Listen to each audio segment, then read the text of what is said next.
Les saludo muy cordialmente, queridos amigos y amigas. Muchas gracias por sintonizar el programa Me Gustaría Saber. Hoy tenemos una serie de preguntas muy interesantes, pero antes de leer las preguntas queremos orar y primero quiero darles la dirección electrónica donde pueden enviarnos sus preguntas. Lo van a ver en la pantalla, tv@zoomtv.org. Una vez más, tv@zoomtv.org. Ustedes pueden enviarnos sus preguntas. Nosotros vamos a investigar las fuentes y luego vamos a contestar hasta donde sea posible las preguntas que ustedes nos envían. Tengo juntamente conmigo al pastor Luis Fernando Manrique, pastor en la iglesia de Oakland, que queda a unas 3 horas al norte de acá. Así es, pastor. Nos ha ayudado mucho aquí en el ministerio y eso lo apreciamos grandemente. Así que le voy a pedir al pastor que por favor nos introduzca esta sesión con una oración. Vamos a orar. Padre bendito que estás en los cielos, Señor, gracias porque nuevamente nos permites estar en tu programa, Señor. Me gustaría saber, y decimos tu programa porque aquí se resuelven inquietudes acerca de tu palabra. Tú mismo la resuelves, Señor, por todo lo que nos has revelado. Así que danos sabiduría a nosotros como expositores para que podamos experimentar la presencia de tu Espíritu, para que nuestro entendimiento sea claro, para que los argumentos de igual manera sean claros y podamos transmitirlos con la seguridad de que cada oyente, cada persona que está escuchando este programa, pues va a recibir la respuesta que desea y su conocimiento va a crecer en ti, Señor. Si en algo debemos crecer es en conocerte a ti, Señor, en alabarte y glorificarte. Así que toma al pastor Bor en tus manos y a este servidor, úsanos en el nombre de Jesús te lo pedimos. Amén. Amén. Bueno, aquí tenemos una pregunta muy interesante. Voy a leerla. Tengo una pregunta, si me puedes ayudar. Siempre he escuchado desde niño que el Dios de los musulmanes, Alá, es otro Dios para nosotros los cristianos. Trabajé 3 años en Líbano, específicamente en Beirut. En mis tiempos libres me reunía con personas cristianas y ellos le llaman a Dios Alá. Inclusive las personas católicas y judías le llaman Alá. Yo pregunté a las personas que si el Dios de ellos era el mismo que adoro yo y me dicen que sí. Mi pregunta es, ¿por qué aquí en América dicen que no? No estoy seguro, pero creo que usted dijo que Alá no es el nombre de Dios. Muchas gracias, y no voy a leer el nombre. Así que esa es la pregunta, si el Dios de los cristianos es el mismo Dios, Alá. Muy bien, comencemos diciendo que sí, que es el mismo Dios. Los musulmanes, los cristianos, los judíos tenemos el mismo origen. Y de paso estoy hablando de 3 de las religiones más grandes del mundo, ¿verdad? Las 3 son monoteístas. Las 3 son monoteístas. Somos unos 2.200 o 2.400 millones de cristianos en el mundo. Los musulmanes unos 1.700 millones. Los judíos quizás alrededor de unos 16 millones en el mundo. Claro, estamos dando solo cifras aproximadas. Pero los 3 tienen su origen en la Sagrada Escritura, porque de allí se desprende. Cuando uno toma la Biblia, que es el libro sagrado de los cristianos, pues encontramos cómo Abraham tuvo 2 hijos, Ismael, y entonces luego tuvo a Isaac, y de Isaac pues se desprende el cristianismo, el judaísmo, y de ahí luego el cristianismo. Y por el lado de Ismael pues se desprende la religión musulmana. Pero cuando se abre el libro sagrado de los musulmanes, que es el Corán, encontramos que el Corán habla de Abraham, encontramos que el Corán habla de Moisés, encontramos incluso que el Corán cita muchas veces a Jesús, incluso hasta más veces que al mismo Mahoma. Así que cuando nosotros vemos, encontramos que hay un origen común. El origen común es que tenemos un mismo Dios, somos monoteístas. Ahora, sí hay una manera diferente en cómo concebimos nosotros a Dios, por supuesto. Pero la pregunta está enfocada en saber de Alá. Bueno, la expresión Alá no es otra cosa que la palabra Dios en el lenguaje de Arabia, en el árabe. O sea que el nombre Dios, la palabra Alá, según los expertos, significa el Dios. Correcto. Así que cuando decimos que el Dios de Alá y el Dios nuestro es el mismo Dios, estamos hablando de que la palabra Dios se usa en los dos idiomas. En los dos idiomas. Pero el problema es que el concepto que nosotros tenemos de Dios es diferente que el concepto que tienen los musulmanes. Desde luego que es diferente. Nosotros, como cristianos, creemos en un Dios triuno, Padre, Hijo y Espíritu Santo. Pero nosotros creemos que el Hijo es el Redentor del mundo que vino a morir. Eso no lo cree. Exacto. No lo cree la religión musulmana. Entonces, ahí tenemos diferencias bien marcadas. Que es una diferencia radical. Radical. Porque si no creemos en el Señor Jesucristo no podemos ser salvos.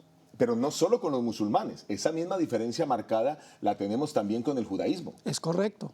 Porque el judaísmo también pues, cree en el mismo Dios que nosotros, tiene su origen en el Antiguo Testamento. De paso, nosotros provenimos de ahí, pero no acepta a Jesucristo. Sí. Entonces, ahí es donde tenemos esa diferencia marcada. Y para que nosotros podamos ser llamados hijos de Dios, tenemos que ser a través de Jesucristo. Su Hijo.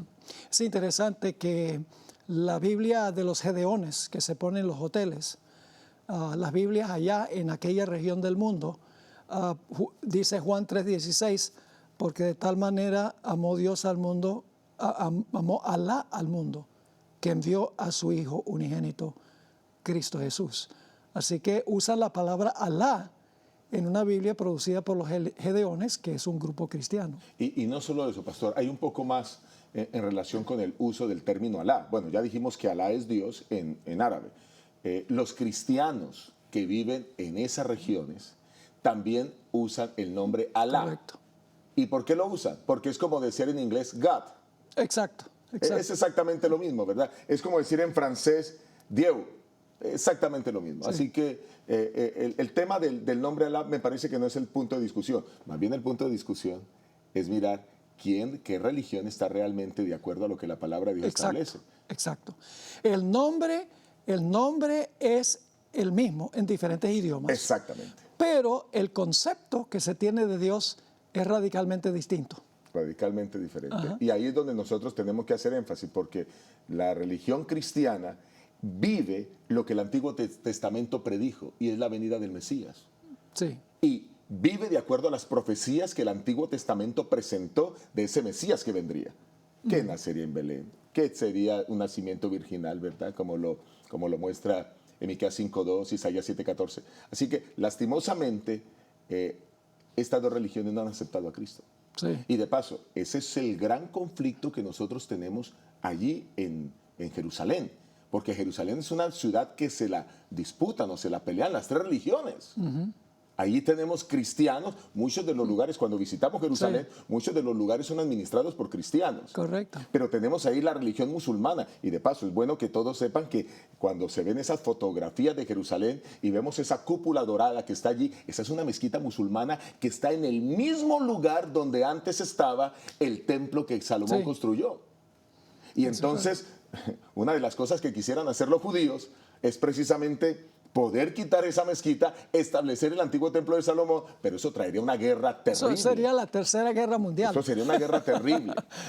Así que simplemente para mostrar que muchas de las grandes guerras del mundo y de la historia tienen como fundamento la religión. Sí. Y esa disputa. ¿Por qué tantos ataques terroristas? Bueno, comenzamos el más grande que dio Estados Unidos, ¿verdad? Del 11 de septiembre. Pues todo eso tiene que ver en el origen, en esa disputa de religiones, en esa disparidad que existe entre musulmanes y cristianos. Es triste que muchas de las guerras del mundo son guerras cristianas. Le da un mal nombre al cristianismo. Así que cronológicamente podríamos decir que el cristianismo surgió del judaísmo y los musulmanes surgieron del cristianismo. Y el concepto de Dios es del judaísmo, porque son monoteístas. Son monoteístas. Así que cronológicamente, ¿no? Porque los musulmanes surgen por ahí en el año 600 aproximadamente de la era cristiana. Correcto. El cristianismo en el primer siglo y el judaísmo ya en el Antiguo Testamento. Correcto. Eso sería, pastor. Ok, creo que esa pregunta la hemos contestado. El nombre es el mismo, pero el concepto es distinto. Perfecto. Ok. Ahora la siguiente pregunta que tenemos es esta. Me gustaría saber si es cierto que Elena G. White dijo poco antes de la segunda venida de Jesús se encontraría el arca de Noé y el arca del pacto. Comencemos con el arca de Noé. ¿Será que Elena White dijo que antes de la segunda venida se va a descubrir el arca de Noé? Bueno, yo no he encontrado ninguna cita en el espíritu de profecía que diga eso, pastor. No, no hay ninguna cita que diga. Sin embargo, lo que podremos decir es que a través de la historia se han hecho algunos, entre comillas, descubrimientos del arca de Noé, pero después de que las investigaciones han ahondado sobre el descubrimiento, pues se ha dicho que no es cierto. El último descubrimiento fue hace unos pocos años atrás, en donde algunos científicos y chinos, juntamente con británicos, dijeron que habían encontrado el arca de Noé en el Monte Ararat, pero luego los medios informativos estaban diciendo que era tan solo un fraude. Así que hasta ahora no tenemos evidencia de que el arca de Noé se haya encontrado. De paso, yo creo, aunque hay muchas teorías especulativas en relación con eso, yo me atrevo a pensar, pastor, usando el sentido común, que es muy posible que Noé, cuando salió con la gente, con su familia y con los animales de allí, y todavía la vegetación había crecido, ellos necesitaban, quizás usaron el arca como refugio durante algún tiempo, pero quizás pudieron haber desmantelado parte del arca para haber construido graneros, para haber construido algunas cosas que necesitaban. Eso es solo especulación. Lo que no podemos decir con absoluta certeza es que el arca se va a encontrar antes de la venida de Cristo porque no tenemos ningún soporte para ello. Exacto. Ahora, nosotros decimos el arca de Noé, pero técnicamente es el arca de Dios construida por Noé. Técnica. Hablamos del templo de Salomón, en realidad fue el templo de Jehová construido por Salomón. Decimos la escalera de Jacob, es la escalera del Señor que vio Jacob. Ahora, el asunto del arca del pacto, el arca no tiene que descubrirse para yo creer en el diluvio.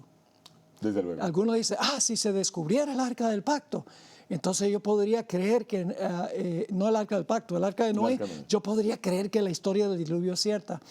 Pero para mí, yo no tengo que esperar que descubran el arca de Noé, porque yo sencillamente creo en el testimonio de la Biblia. Tengo fe en lo que dice la Biblia.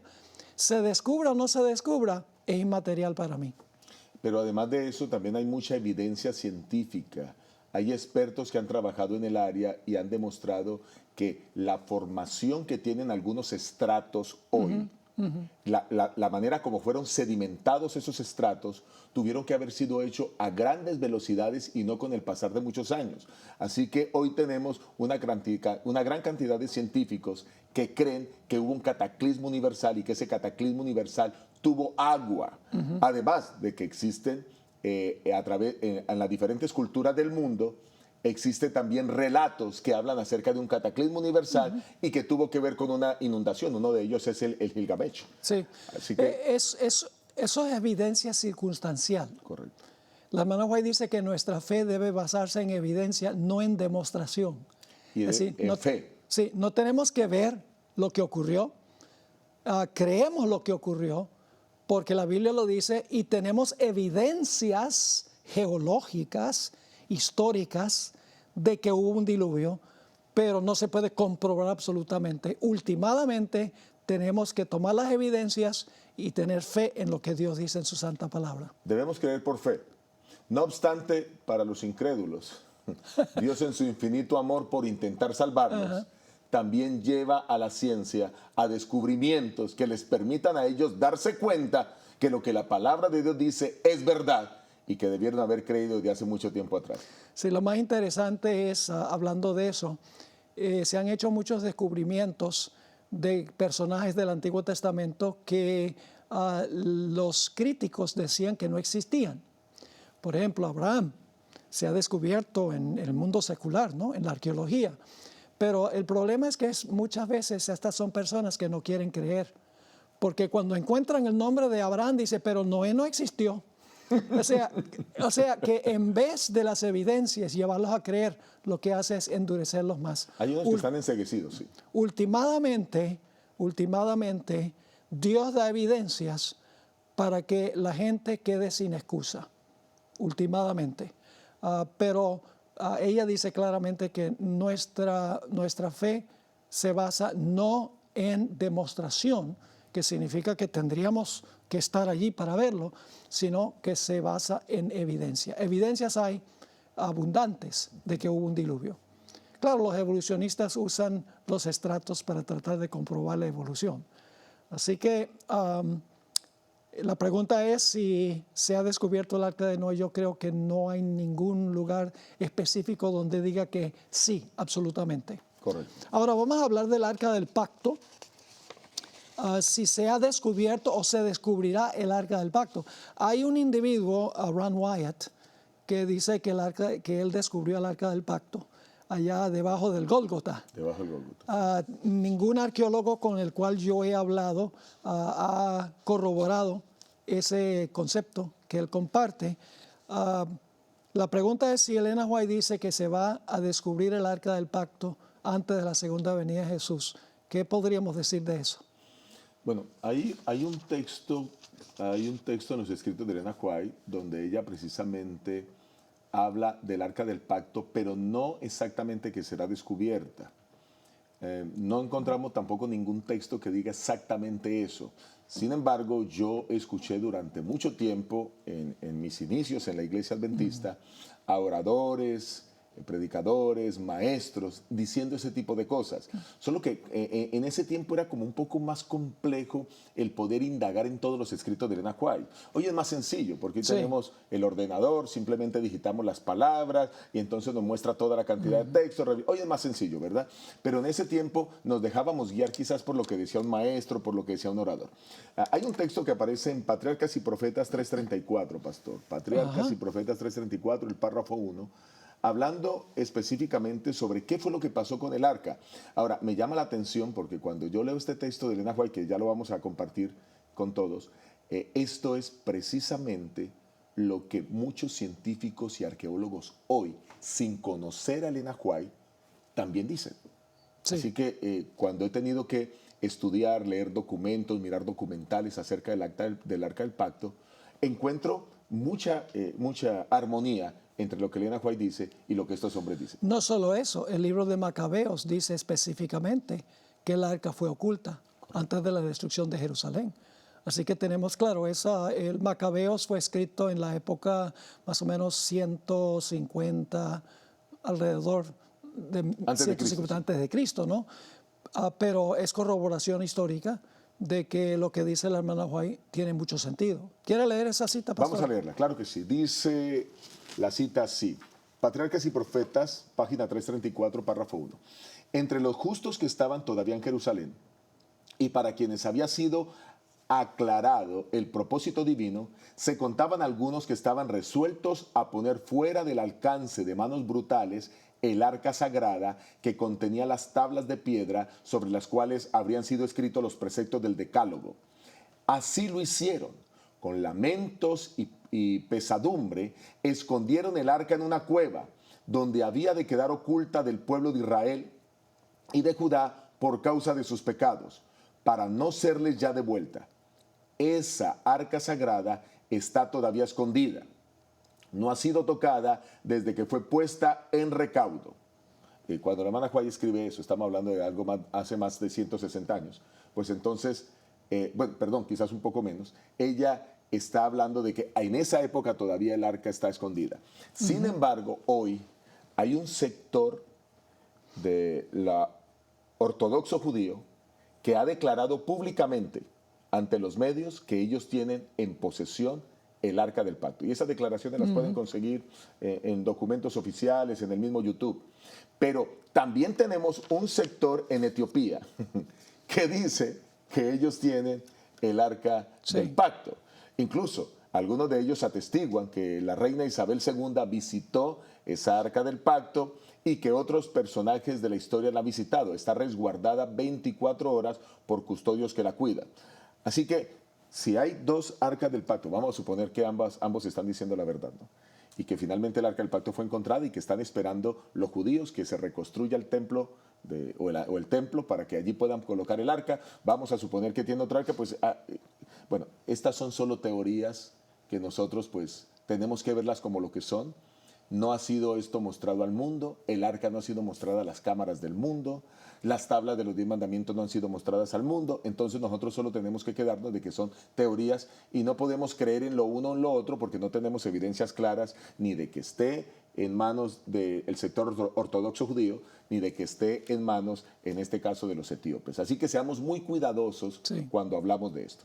Y otros dicen que está en el Monte Nebo, donde fue sepultado Moisés. Bueno, así que seguimos con Sí, teorías. hay muchas teorías, pero en realidad no hay una así, dice Jehová. Correcto. Ahora, la hermana White sí dice que las tablas de la ley van a aparecer en el cielo en 2 ocasiones. Primero, en el momento de la 5ª, 6ª y 7ª plaga. Dice ella que se va a ver una mano en el cielo con las tablas de la ley sacadas del arca del pacto del cielo. Tal como lo declara Apocalipsis. Sí, y luego dice que después del milenio, también para mostrarle a todos los impíos que están fuera de la ciudad, una mano va a sacar las tablas de la ley y se las va a mostrar a todos los impíos afuera. Tal vez puedo leer esas citas. Claro que sí, será muy interesante, pastor. Ella no dice que se va a descubrir y se va a sacar el arca terrenal y las tablas terrenales, pero sí va a sacar las tablas del arca celestial. Encontramos manuscrito 122, 1901. Ella escribió el precioso registro de la ley. Fue colocado en el arca del testimonio y aún se encuentra allí oculto de la vista de la familia humana. Pero en el momento que Dios ha establecido, sacará las tablas de piedra como testimonio a todo el mundo en contra de la indiferencia que han manifestado hacia sus mandamientos y en contra de la adoración idólatra al sábado espurio. Ahora, eso parece decir que se va a descubrir cuando venga la ley dominical, pero cuando uno compara otras citas, uno se da cuenta que ella está diciendo que cuando está por regresar Jesús, se van a ver las tablas en el cielo para que todos los que se opusieron al sábado puedan ver el error que cometieron. Ahora, estas citas, conflicto de los siglos 6, 22, ella está hablando del momento de la 5ª, 6ª y 7ª plaga, ya antecito de la segunda venida. Dice, entonces aparece en el cielo una mano que sostiene 2 tablas de piedra puestas una sobre otra. El profeta dice, denunciarán los cielos su justicia, porque Dios es el juez. Esta ley santa, justicia de Dios, que entre truenos y llamas fue proclamada desde el Sinaí como guía de la vida, se revela ahora a los hombres como norma del juicio. La mano abre las tablas en las cuales se ven los preceptos del decálogo inscritos como con letras de fuego. Las palabras son tan distintas que todos pueden leerlas. La memoria se despierta, las tinieblas de la superstición y de la herejía desaparecen de todas las mentes y las 10 palabras de Dios, breves, inteligibles y llenas de autoridad, se presentan a la vista de todos los habitantes de la tierra. Wow. La otra cita tiene que ver con cuando se vean las tablas después del milenio, mostrándole a todos los impíos fuera de la ciudad. Pastor, antes de que pase la cita después del milenio, usted me dice que esa se da entre la 5ª y la 6ª plaga. Correcto. Claro, es bueno aclarar a todas las personas que nos ven, que ya para aquel entonces el tiempo de gracia ha terminado, ya los que han de ser salvos han sido sellados, y ahora entonces están siendo derramadas las últimas postreras plagas, y entonces Dios ahora les está mostrando, miren, esta es la razón por la cual ustedes, por su desobediencia, por no acatar mis mandamientos, pues finalmente reciben la perdición, ¿no? Exacto. Y eso tal vez insinúa que el arca con las tablas de la ley en la tierra no se va a descubrir antes de eso, porque si se descubriera antes de eso, ya habrían visto las tablas. La gente hubiera sido advertida. Y ya antes, se habría dado el testimonio. Se infiere. Pero es solo una inferencia. O sea, la otra cita, conflicto de los siglos 6, 49, como fuera de sí, los impíos han contemplado la coronación del Hijo de Dios. Ven en las manos de él las tablas de la ley divina, los estatutos que ellos despreciaron y transgredieron. Ahora esto es después del milenio. Son testigos de la explosión de admiración, arrobamiento y adoración de los redimidos. Y cuando las ondas de melodía inundan a las multitudes fuera de la ciudad, todos exclaman a una voz, Grandes y maravillosas son tus obras, oh Señor Dios Todopoderoso. Justos y verdaderos son tus caminos, oh Rey de los siglos. Y cayendo prosternados, adoran al príncipe de la vida. Así que sí se van a sacar las tablas de la ley, pero del arca celestial. Ahora, ella nunca dice del arca terrenal. Ahora, quizás para que todos también los que nos ven sepan que hay un arca en el cielo. Apocalipsis, el capítulo 11, pues así lo declara. Y el versículo 19. En el templo de Dios, el templo de Dios fue abierto en el cielo. Y el arca de su pacto se dejó ver en el templo. Hubo relámpagos, voces, truenos, un terremoto y grande granizo. Recordemos que cuando Dios le dice a Moisés que hagas un santuario en la tierra conforme al modelo que te fue mostrado, realmente lo que el Señor le está diciendo es para que conozcan las cosas celestiales, yo tengo que enseñarlo a través de imágenes que la gente vea en la tierra. Así que lo que había aquí pues era simplemente una sombra, un modelo de las cosas celestiales. Pero aquí se muestra que hay una verdadera arca del pacto en el cielo, es donde están las tablas o la ley de Dios que ha sido proclamada a los hombres, pero que ha estado dirigiendo los senderos del universo por la eternidad. Y por eso, en 1844, poco después de 1844, cuando se abrió el templo celestial, los pioneros de la iglesia adventista entraron al lugar santísimo por fe y vieron el arca del pacto, y dentro del arca del pacto vieron la ley, y en el centro de la ley vieron el sábado. Así es. Por eso es que poco después de 1844 la iglesia adventista empezó a enseñar que la ley de Dios todavía está vigente, porque habían entrado por fe en 1844 al lugar santísimo. Y luego dijeron, bueno, pero si el arca terrenal era una sombra del arca celestial, y el arca terrenal tenía las tablas, pues el celestial también tiene que tener las tablas. Así que si el sábado estaba en la terrenal, el arca terrenal, entonces el sábado tiene que estar también en el arca celestial. Y por eso adoptaron el sábado en armonía con lo que dice la Escritura. Así que en realidad el arca del pacto ya se vio en 1844 por fe, y se entendió que la ley está vigente y que el sábado todavía es el día de reposo del Señor. Amén, qué hermoso. Bueno, el tiempo prácticamente se ha ido. Quiero recordarles que pueden enviarnos sus preguntas aquí a nuestro ministerio. La dirección está en pantalla, tv@zoomtv.org. Con mucho gusto vamos a considerar las preguntas. En el transcurso del tiempo vamos a dar las respuestas en el aire. Muchas gracias nuevamente por haberse unido a nosotros en este programa. Y Dios mediante nos veremos la próxima vez. Bendiciones para todos.